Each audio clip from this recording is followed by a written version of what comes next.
Everyone, welcome back to exemplar CH. सभी दोस्तों को नमस्कार। भाई आपको बता दें कि हमारा जो सीरीज चल रहा था पीबी सैली का 2 वीडियो ऑलरेडी अपलोड हो चुका है और सब के सब ऑनलाइनर्स हैं। और भाई आपको पता है कि मैं क्यों वीडियो अपलोड कर रहा हूँ कि टीजीटी स्पेशली यह सिलेबस है पीजीटी का, लेकिन टीजीटी से क्यों बिलोंग करता है ये आपको पता है कि रोमांटिक पीरियड के ये लोग भी पोएट हैं। इसलिए मैं टीजीटी के साथ साथ पीजीटी का भी सिलेबस कवर करने की कोशिश कर रहा हूं ताकि आपको टीजीटी का भी लाभ मिल जाए और पीजीटी का तो सिलेबस में है ही। आइए वीडियो शुरू करते हैं। क्वेश्चन नंबर नेक्स्ट की बात करते हैं कि what did Matthew Arnold say about PB Shelley के बारे में मैथ्यू अर्नोल्ड का क्या कोटेशन रहा है। Ineffectual angel beating in the void its luminous wings. Important line है और अगर पीबी सेल्ली के कोर्स में अगर पूछा जाए किसने बोला है तो इसने अर्नोल्ड साहब ने बोला है। PB Shelley belong to the second generation of romantic poets. देखिए हमारे जो रोमांटिक पोएट हैं जो टीजीटी के सिलेबस में हुए विलियम वर्ड्सवर्थ, और इन्हीं के साथ ये लोग भी आए हैं, जॉन कीट्स और पीबी सेल्ली। जॉन कीट्स को मैंने ऑलरेडी करा चुका है फ्रेंड्स, ये हैं पीबी सेल्ली। इसके बाद कुछ और राइटर्स की हम बात करेंगे आगे। कह रहे कि Shelley's first wife Harriet Westbrook died by suicide. कह रहा है कि सेल्ली की जो फर्स्ट पत्नी थी जिनका नाम हैरियट वेस्टब्रुक था वो सुसाइड से इनका डेथ हो गया। सी ड्रोन हर्सेल्फ, उन्होंने अपने आप को पानी में डुबा दिया करके मार डाला था, सुसाइड कर दी थी। कह रहे कि सेल्ली जब threnody bewailing of the death of John Keats, और जब जॉन कीट्स का डेथ हुआ था उन्होंने एक एलजी लिखा था जिसको एडोनिस के नाम से जाना जाता है। इसे बोला है थ्रिनोडी है, ठीक है, ध्यान रखिएगा, कभी मोनोडी भी बोला जाता है। Shelley's Adonais is a pastoral elegy, ये पेस्टोरल एलजी जाना जाता है, जस्ट लाइक जॉन मिल्टन ने लिखा था एडवर्ड किंग पर, उसी तरीके का। The title of Shelley's incomplete dream allegory is the triumph of life. The triumph of life इनका ड्रीम एलेगरी था लेकिन पूरा नहीं हो सका सेल्ली का। एडोनिस कॉन्सिस्ट ऑफ 55 स्टेंजा, और बता दें एडोनाइस किड्स पर यानी किड्स के डेथ पर लिखा गया एक एलजी है। What did Byron say about PB Shelley. अच्छा, बायरन ने पीबी सेल्ली के बारे में क्या बोला है। The most gentle, the most amiable and the least worldly minded people I ever meet.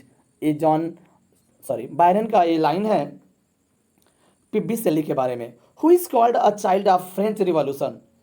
किसे बोला जाता है कि ये child of French revolution. French revolution की बात करते हैं तो 1789 में, और 1798 की बात आपको जानते ही हैं, ए लिरिकल बैलेट पब्लिश हुआ था और 1789 में फ्रेंच रिवॉल्यूशन हुआ था। और ये चाइल्ड ऑफ फ्रेंच रिवॉल्यूशन किसे जाना जाता है तो पीबी सेल्ली को। इंपॉर्टेंट लाइन है friends, PB Shelley has lost 5 children, had lost 5 children. The most adverse critic of PB Shelley is T S. Eliot. कह रहे हैं कि जो एडवर्स क्रिटिक रहे हैं पीबी सेल्ली के वो टी.एस. एलियट है। क्या बोलते हैं, ऑब्जेक्टिव कोरिलेटिव वाले। PB Shelley wrote Ozymandias in competition with his friend Horace Smith. Horace Smith के कंपटीशन में उन्होंने ओजामेंडिस लिखा था। PB Shelley's first poem of any significance is title Queen Mab. Who wrote Mutability. PB Shelley. In Mutability what is an issue regarded our thought तो they change. What two opposite emotions are put in parallel in mutability to joy and sorrow. Next question है कि PB Shelley defines poetry as an expression of imagination. Where did PB Shelley move in 1820। अच्छा, 1820 में कहाँ गए थे तो Pisa गए। PB Shelley bullied at school which made him determined to devote himself to opposing every form of tyranny। यानी हर प्रकार के अत्याचारों को यह क्या किए थे, अपोज किए थे, ठीक है। अपोज मीन्स प्रतिद्वंदित, मतलब विरोध किए थे। As a poet PB Shelley contributed which new quality to English literature. तो कह रहा है कि सबसे शानदार जो क्वालिटी है fidelity, freedom and spiritual audacity. Noel Cowards play Bleath Spirit derives its title from Shelley's poem To a Skylark. The Witch of Atlas is a narrative of mystery and suspense. Shelley said, Shelley ने एक बार बोला था कि I have dipped my pen in consuming fire of his destroyer. He refers to John Keats. Shelley dedicated to sensi बोले तो चेंसी भी बोलते हैं लोग, तो लीहंट को डेडिकेट किया था। चेंसी एक ड्रामा है शेली का। Who said poets are the hierophants of an unapprehended inspiration. तो सेल्ली ने इस बात को बोला है, poets are the hierophants of an unapprehended inspiration. PB Shelley's poetry is called the fabric of vision. Important line है, the fabric of vision. PB Shelley married Harriet Westbrook at the age of 19, 19 साल में ही Harriet Westbrook से उन्होंने शादी किया था। कौन थे वो? पीबी शेली थे। पीबी शेली डाइड तो 1822 यानी 1822 में इनका डेथ हो गया था। What is intellectual beauty? Intellectual beauty को क्या आप क्या समझते हैं? तो द कह रहा है the human mind at work. Human mind at work को हम इंटेलेक्चुअल ब्यूटी कहते हैं। What things are compared with intellectual beauty? तो कह रहा है मिस्ट म्यूजिक एंड मूनलाइट को इंटेलेक्चुअल ब्यूटी माना है। किसने? पीबी शेली ने। Where does intellectual beauty come from? तो कह रहा है कि come from the soul. Shelley was influenced by the French Revolution, और फ्रेंच रेवोल्यूशन की हम बात करते हैं तो 1789। Who deeply influenced at the thought and ideology of Shelley? तो कह रहा है कि विलियम गॉडविन, यानी बहुत ही प्रभावित हुए थे विलियम गॉडविन से। शेली सेकेंड वाइफ मेरी was the daughter of William Godwin. Elope कर गए थे, भग गए थे इनकी बेटी के साथ। विलियम गॉडविन की जो बेटी थी उनके साथ ये लेकर के भग गए थे मैरी को। In PB Shelley's Julian and Maddalo, Julian represents Shelley and Maddalo represents the Byron. Important line है भाई, बन सकता है क्वेश्चन। जूलियन कौन है? Julian Maddalo. और जूलियन को कह रहा है कि रिप्रेजेंट शेली को रिप्रेजेंट करता है, और मेडालो किसको रिप्रेजेंट करता है? बायरन को करता है। इंपॉर्टेंट बन सकता है पीजीटी के लिए। What are the poisonous names in the hymn to intellectual beauty? Names from religion। तो कह रहा है कि अगर कोई रिलीजन से कोई नाम हो तो उसी को पॉइजनस नेम बोला जाता है। hymn to intellectual beauty, what does noon signifies? कह रहा है the mid stage of the poet's life of understanding को नून बोला जाता है। PB Shelley's poem Mont Blanc is often considered an answer to टिटन एबी बाई वर्थ। देखो इसीलिए मैं बोल रहा था पीबी शेली का जो मोंटे ब्लैंक है एक कंसीडर्ड आंसर टू टिटन एबी बाई वर्थ, यानी विलियम वर्ड्सवर्थ को जो लिखा हुआ है टिटन एबी उसके रिप्लाइड में इन्होंने लिखा था। क्वेश्चन तो बन सकता है ना टीजीटी से, इसीलिए मैं बोलता हूँ पढ़ते रहिए और आगे बढ़ते रहिए। What two powers are juxtaposed in Mont Blanc? तो कह रहा है नेचर एंड माइंड, यानी नेचर और माइंड की हम बात करते हैं टिंटन एमी में भी और मोंटे ब्लैंक में भी, तो ध्यान रखिएगा। Who wrote our sweetest songs are those that tell of our saddest thought? PB Shelley की लाइन है, इंपॉर्टेंट लाइन है। PB Shelley belongs to the age of Wordsworth. Age of Wordsworth यानी romantic period की बात करते हैं, वहाँ से बिलोंग करते हैं, इसीलिए बोलता हूँ। Who was a visionary and idealistic poet with a passion of reforming the world? तो ये है PB Shelley. Who is Ozymandias? Ozymandias जो है किंग रामसेस सेकंड है।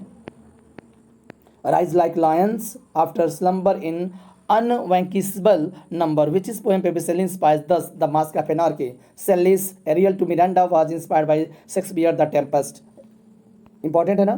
शेली का जो एरियल टू मिरांडा है वो शेक्सपियर के टेम्पेस्ट से इंस्पायर्ड हुआ है, और मिरांडा आपको बता दें टेम्पेस्ट की यानी द टेम्पेस्ट की हीरोइन भी है Miranda.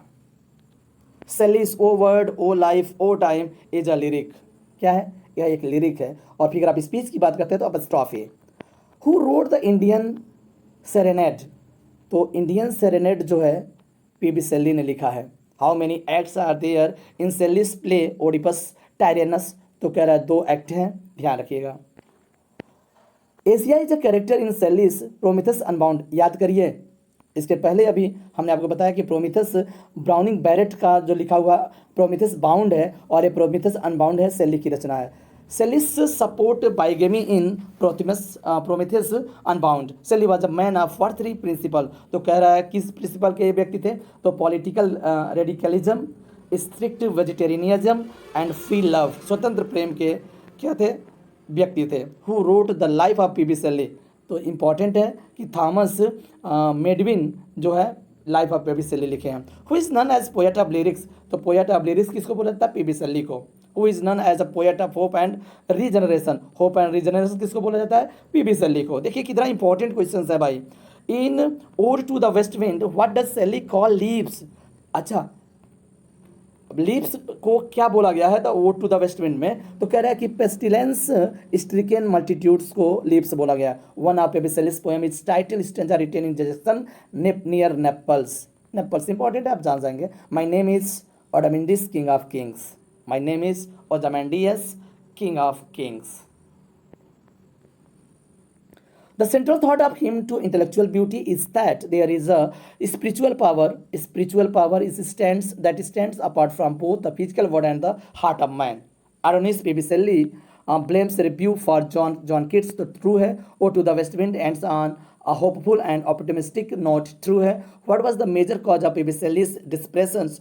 when he wrote his stanza written in dejection near Naples, तो कह रहा he was interested from his wife shortly after their daughter died. In Ode to the West Wind, the wind sweeps away the old life and spreads the seeds of a new ideal life. In his defense of poetry, P.B. Shelley calls poets the unacknowledged legislator of the world. P.B. Shelley's Adonis is divided into three parts. अच्छा, जो John Keats पर LG लिखा था इन्होंने, Adonais three parts में divided है.